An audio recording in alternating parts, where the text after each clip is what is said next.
everybody, and welcome to our St. Patrick's Day edition of Midstate Magazine. I'm Warren Brenniger. And I'm Davita Jackson. Well, I'm back, Davita. Did you miss me last week? Not really. No, you didn't miss me at all? Just a little bit. You didn't miss my I'm not flair? gonna admit that. I come in wearing Just a St. little. Patrick's Day hats. That's good. It's St. Patrick's Day. St. Patrick's Day. Are you excited about St. Patrick's Day? I really am. You know, St. Patrick, he was a saint. You know what? See how the saint is in St. Patrick's Day? I think everybody knew that. See, you missed one episode, and look what happened. I'm a little off. I need to work my way back into it. So I just state the obvious. St. Patrick. Now, what are you gonna say next? You know, there's a Patrick in St. Patrick's Day because there is one. Are you making fun of me now? Yes, I am. I love the hat though. Do you like that? Because I just found it laying around. And I have some miscellaneous facts about St. Patrick's Day. Do you have some miscellaneous? Davita, I love your miscellaneous. Chicago, they dyed the River green in 1962. Yeah. They dyed the river. They were looking for sewage discharges, pollution workers. They thought it was cool. As interesting as that is, let's see what Charlie and Amy have with Midstate News. Hello and welcome to Midstate News. I'm Amy McGarity. And I'm Charlie Marlowe. Topping tonight's news, a group of Peoria area doctors are planning to open a cancer center near the shops at Grand Prairie.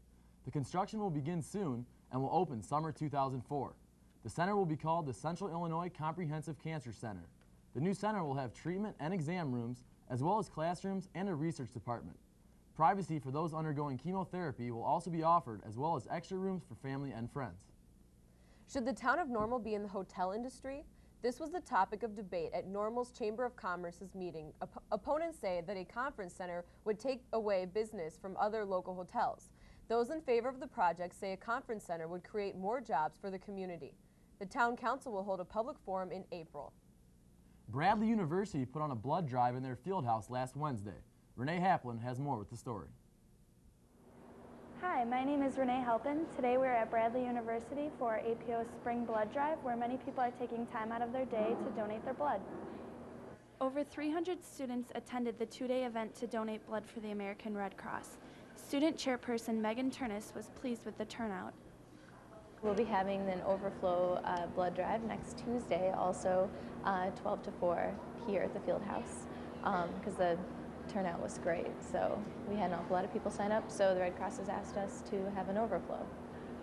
Mobile unit charge nurse Tammy Carrico explained some of the requirements students must meet in order to donate blood. They want you to be at least 16, which isn't usually a problem here at the college. 16 years old with parents' signed consent, and then you have to weigh at least 110 pounds, and you have to be in good health. For many Bradley students, donating blood at the APO Blood Drive is an annual event. Others, like Jeff Shimmick, are giving blood for the first time. I think it's a great time to help people, and I want to do anything I can to try to help somebody out and maybe save a life someday. For Midstate Magazine, I'm Renee Halpin. The overtime money budgeted by the city of Peoria for snow removal has already been spent for 2003. According to reports, the city has paid over $100,000 since December 24th to plow snow. Public Works Director Steve Van Winkle stressed that service to the residents during snowstorms will not suffer. They plan to respond to snowstorms as usual, unless otherwise directed by City Council. A picture can say 1,000 words. Artists are using new Illinois State exhibit to express their opinions. The exhibit hosts nearly 200 works. Most of the works oppose war with Iraq. The gallery's director says that these times encourage art. Half of the works are from Illinois. 9 countries are represented at the show. Internet junk mail has become a big problem in the last few years. Ashley Kesey has more with the story. Have you ever checked your email only to access your account and find it's been bombarded with junk emails offering products you never even knew existed from companies you've never even heard of? Do you really have time for this? A junk, or what is referred to as a spam email, is generally defined as an unsolicited mailing, usually to many people. These junk emails cover everything from unwanted medical advice to payday loans, and you can't forget those miracle weight loss vitamins. These junk emails can cause you to pull your hair out. Frequent emailer Lindsay Ermel explains to us just how frustrating these junk emails can be. It just irritates me because I have a lot of important information I do through emails, and I don't need to be seeing that stuff that I'll never even bother opening. But don't go deleting your account just yet. Technology wizard Kevin Rainin of Braley University has a solution costing just pennies on the dollar toward eliminating junk emails. There's been a lot of suggestions about charging a penny per email charge to deliver email that would go into a fund to support the backbone of the internet. This strategy would prove very costly to corporations who send out millions of junk emails at one time. However, for the average user who sends out a couple of hundred emails a year, this may be an effective solution. So now that you know that spam is more than just a meat substitute, take these tips and relieve yourself from some of the frustrations that come with receiving junk emails. Reporting for Midstate Magazine, this is Ashley Cassie. On this week's Oddly Enough, a man on a stolen tractor led authorities on a low-speed two-state chase. Authorities say after 29-year-old Thomas Dahl's pickup truck ran into a ditch, he allegedly stole a tractor from a farmyard. The chase ended when the farm vehicle crashed into a police car and pickup truck, totaling both. Dahl of Herman, Minnesota, faces charges including intentional damage of property and possession of stolen property. And now here's Chad Hecht with sports. Hi guys, a lot of basketball coming up this upcoming weekend, and Bradley's going to be in action. Bradley closing out the regular season with some good news.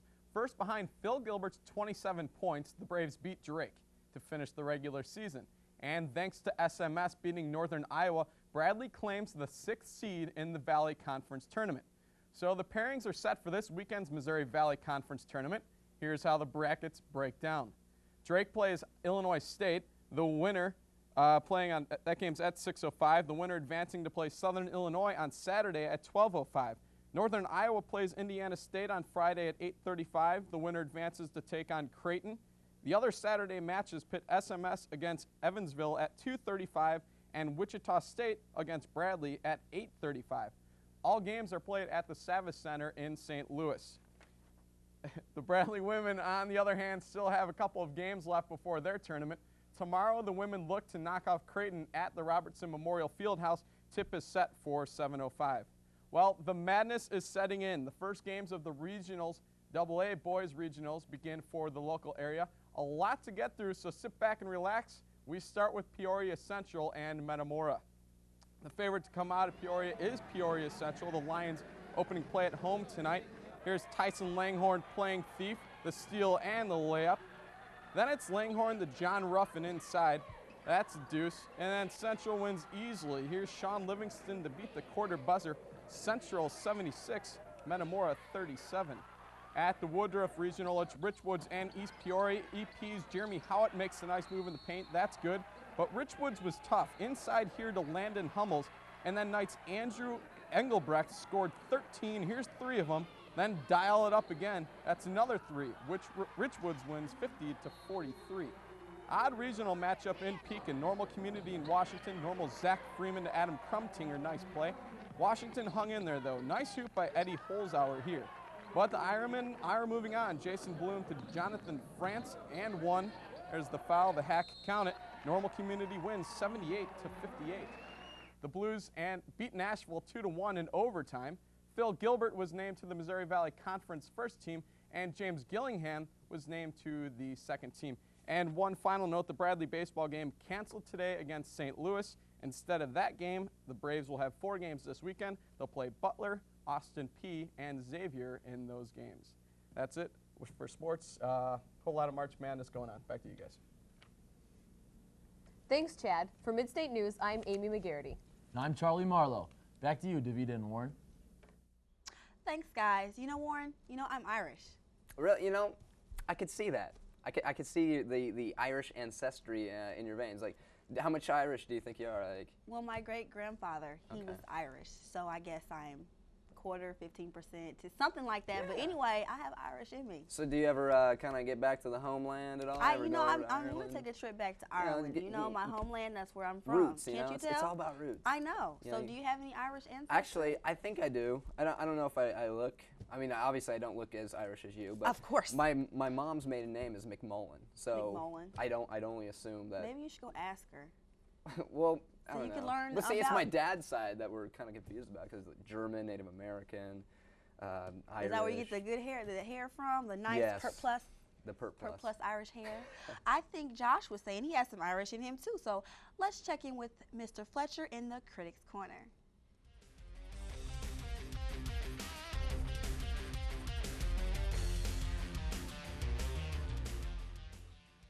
Hello and welcome to this week's edition of Critics Corner.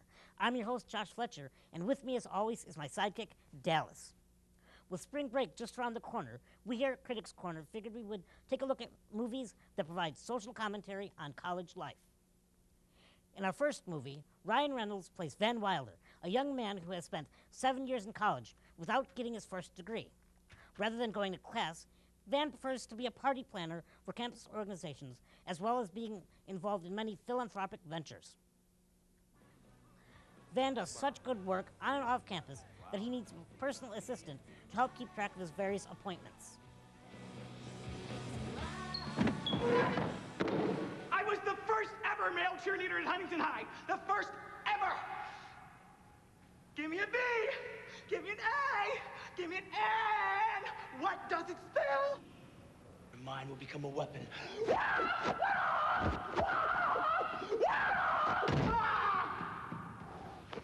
Sorry, you really just don't fit the profile. By the way, can you tell me if there'll be any international travel? Huh? Huh? Huh? Seriously, though, I swear to God, I'm really uncomfortable now. It's time you should go. During the course of the movie, Gwen Pearson, played by Tara Reid, tries to get into Van's head while doing a story about him for the school's newspaper. In the process of writing her story, Gwen realizes she's growing apart from her medical school boyfriend and is falling in love with Van. Our next movie, Skulls, takes a dark look at campus societies. Luke McNamara, played by Joshua Jackson, is a college senior who has pulled himself up from a working-class background to an Ivy League university. He's on the university's rowing team and has only one other goal before he graduates, to be invited to join the Skulls.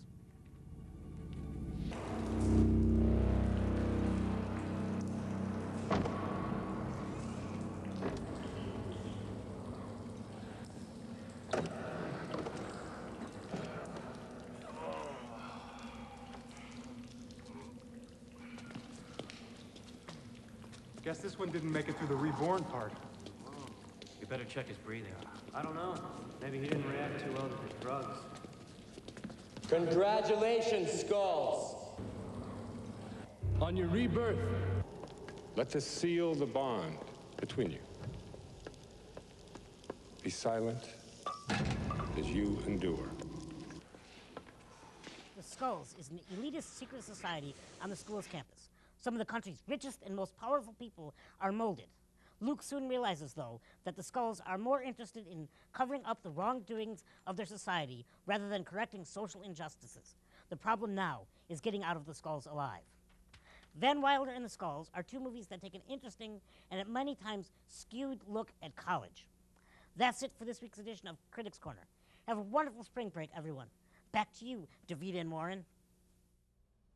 Thanks for that, Josh, and thank you, Dallas, as well. So, Davida, any plans for big St. Patrick's Day? Gonna go anywhere? Well, there's not a lot to do here. Maybe I'll check out the Irish Festival on the riverfront. That's always pretty nice, and I'm sure a lot of people will be going to Lowry's Pub right next door to Campus Town. So, I mean, for a lot it's of got fun. the Irish background. Irish green beer. I hope they dye the river green, the Peoria River. Chicago does it. They should do that. So they should dye it green. Do you ever watch the parade and you ever see the Green River? They do these shots from a helicopter. It's really cool stuff. Yeah, there's a parade in Chicago the 15th of this month and the 16th.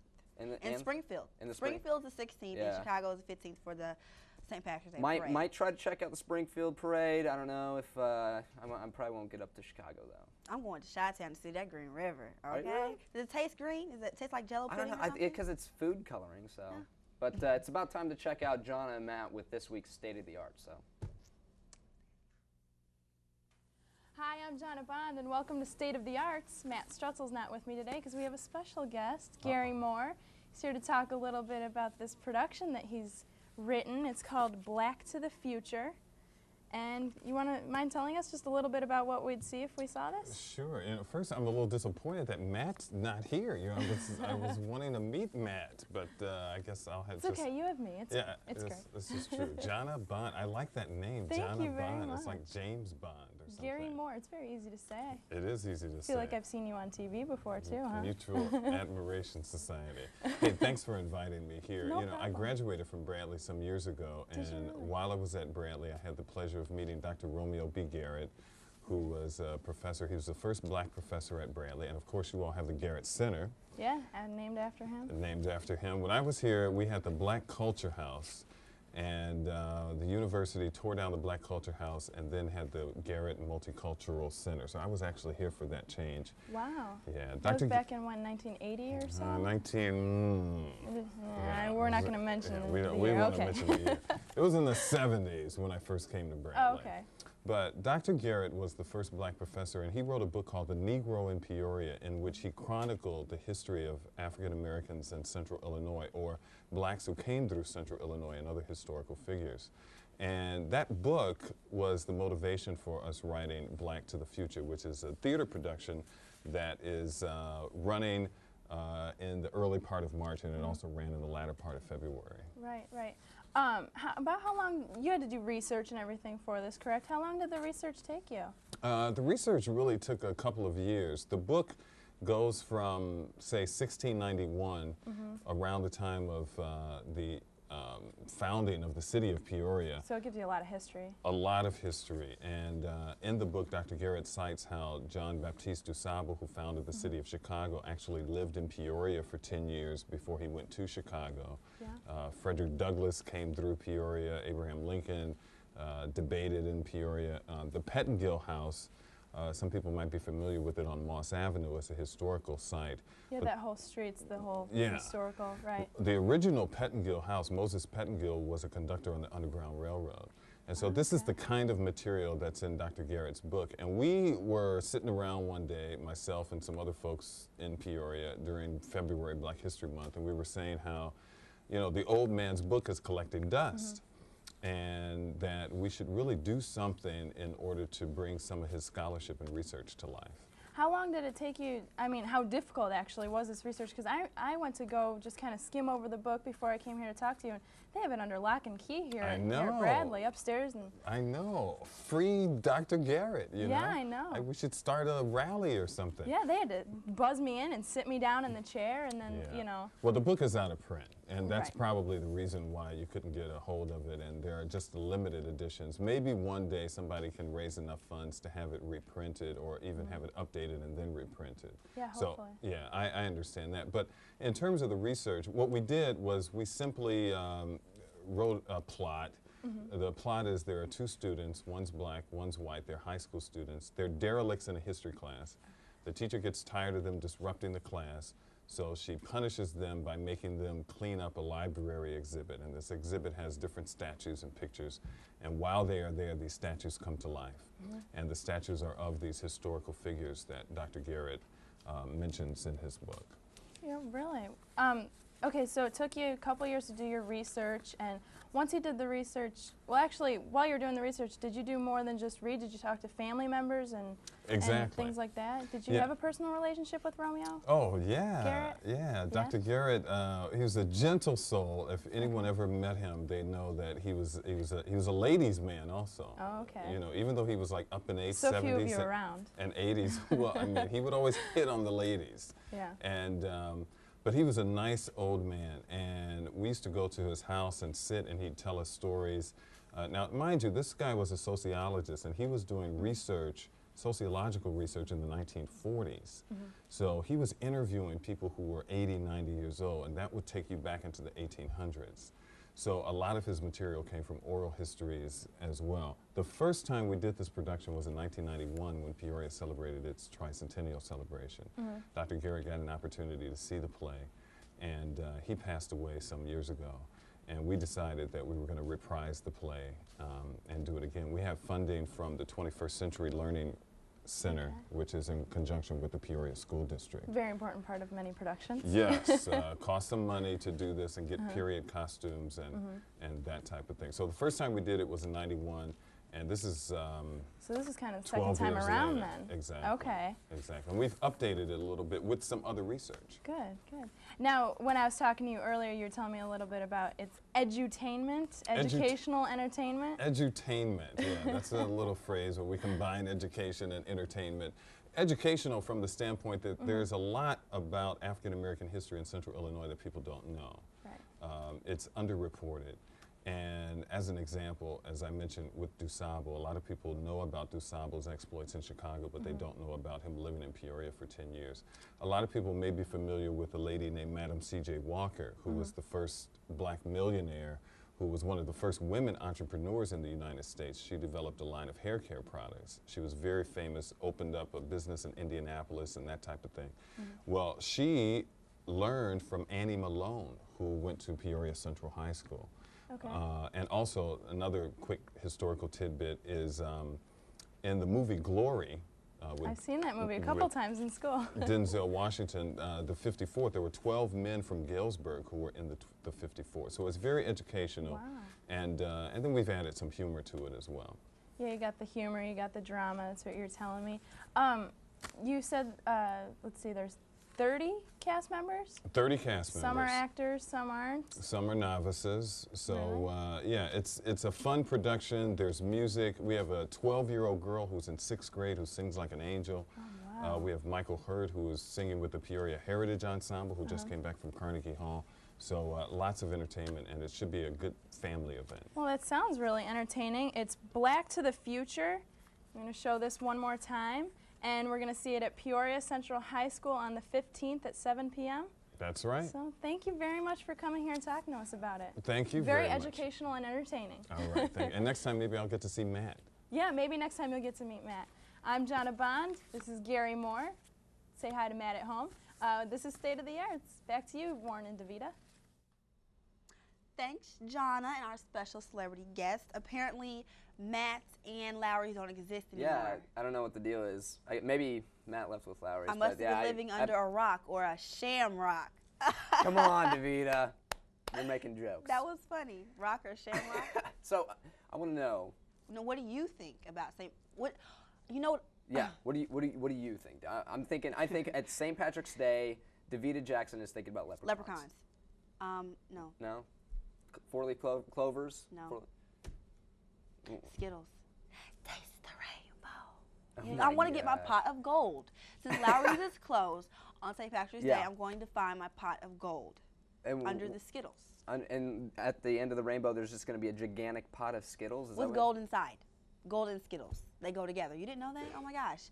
Well, while Warren and I reflect on our Skittles, you can all check out this PSA.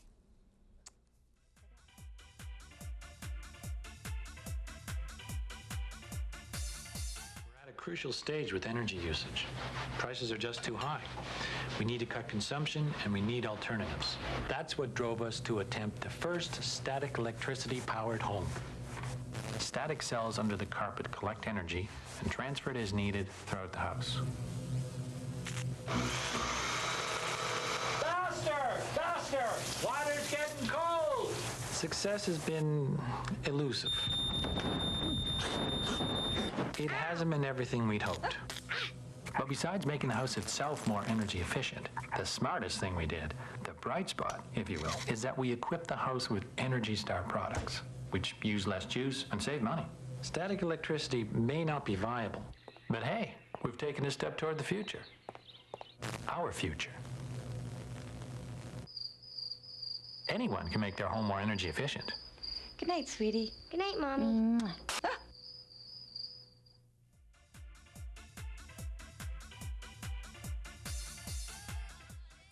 You know, I was kind of hoping for a St. Patrick's Day themed PSA, but I guess, you know, that one was one bad. Shut your mouth. I'm just talking about PSA.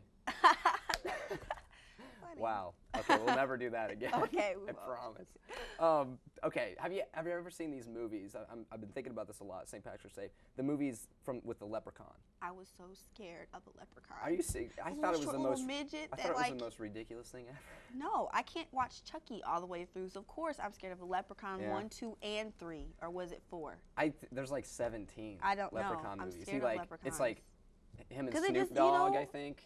Like Snoop Dogg was not Snoop Dogg in gets it. in Little Hand and everything, so No, he's in the Leprechaun movie. He wasn't in the Leprechaun. He wasn't that big yet. No. But I'm scared of leprechauns. What else do they have? The green beard, the leprechaun. We got the Green Beard. We talked about the Green River. There's just all kinds of things. But you know, all this leprechaun talk, it's got me worked up. Let's see what Anna Crilly took to the streets. Hi this is Anna Crilly taking it to the streets, and we're trying to figure out what's going on in the news today. Who's in the UN? All of the countries of the world that subscribe. Like a magazine. Yeah, it's the United Nations. It's nations that are united. What does the White House spokesperson do? Who? Ari Fletcher? Right. Ari Fletcher, you don't do nothing, dog. Just read off a piece of paper. What is NATO? NATO, the North American Trade Organization. Very close. Free trade Good organization. Job. What are weapons of mass destruction? Well, what I just did in the WC is a weapon of mass destruction. That's for sure. Very nice. Who's the leader of Iran? Saddam, ain't it? Same people? Right. Thought so. Who's the leader of Iraq? Oh, that scoundrel. Who's in the UN? UN is Europe, like England and France, I think. I'm not sure. I don't think France in there. I don't think Turkey in there either, but UN is just United Nations. Who is in the UN? Jesse James. Pretty good. All right. What are weapons of mass destruction? AK-47s, 9mm, both eyes. Sounds good to me. Who's the leader of Iran? I know it's another Ayatollah. I don't know his name. That's okay. I know he's the Ayatollah again. What does the White House spokesperson do? He's a pretty cool guy, actually. Ari Fleischer, I think. Very good. You kind of look like him. He's a good-looking guy, isn't he? He is. Who is the leader of Iran? It's the Ayatollah. It's not Khomeini. It's pronounced Khomeini or something like that. Oh, wow. Pronunciation. Cool. This is Anna Crilly for taking it to the streets, and I'm really cold, so I'm going to go into the nut house right here and warm up. Back to you, Warren and Davida. Thank you so much, Anna. So, Davida, was it good having me back for this show? Not No? really. No, but you didn't miss me at all last week? No. What I really miss is Lucky Charms.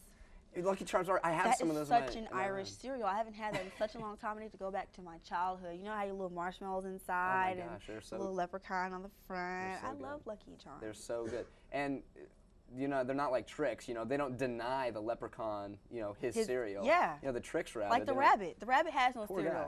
But the Lucky Charm leprechaun has it. He secures it with a pot of gold. He's always running around giving marshmallowy treats to kids. I mean, it's great. I miss that. I wish people would run around giving me marshmallowy treats. No, we don't. Four-leaf clovers, too. Good luck. I hope I find one. You don't I've have never one? found a four-leaf clover.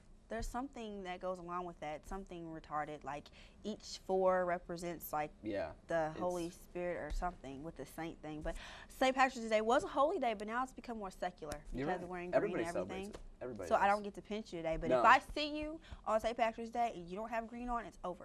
If I see anyone who doesn't have green on, it's over. Well, Blarney, you know, we're almost out of time. We're going to talk about upcoming spring break coming up. So yeah, we got a spring break show coming up. Hopefully I'll come wearing my Speedo with no shirt on. And I mean, would you like that to be it? So we'll see you later, okay? See you after spring break. Thanks for tuning in, you guys.